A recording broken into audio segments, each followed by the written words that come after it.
আমার থানা হচ্ছে মোহনগঞ্জ, আমার ডিস্ট্রিক্ট হচ্ছে নেত্রকোনা, আমার বাড়ি হচ্ছে হানবির, আমি 5 নম্বর ওয়ার্ডের একজন গ্রাম পুলিশ।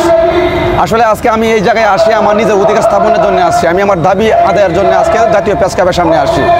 আসলে আজকে আমি চলতে পারতেছি না। আর সরকারের যে তৃণমূলের যে একটা সর্বসাধারণ জনগণের যে একটা সেবা আছে, সরকারি সেবা, সেই সেবাটা কিন্তু আমরা দিয়ে থাকি 24 ঘন্টা। আমাদের কোনো ছুটি নেই, আমরা 24 ঘন্টা ডিউটি করে থাকি।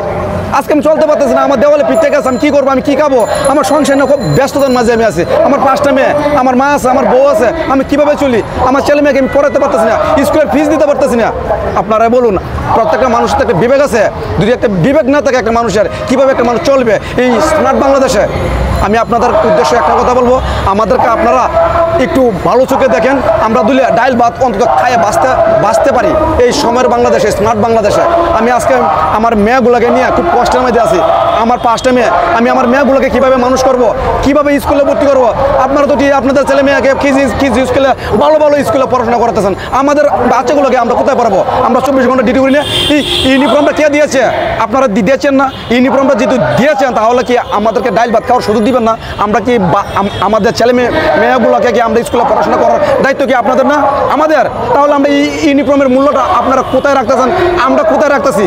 আমি আপনাদের উদ্দেশ্যে একটাই কথা বলবো, আমাদের এই সময়ের বাংলাদেশে দুলে ডাইল ভাত খাওয়ার সুযোগ করে দেন, এবং আমি আমার ফ্যামিলিকে নিয়ে যেভাবে বাঁচার মতন বাঁচতে পারি সেই ব্যবস্থাটা আপনি আমার করে দেন।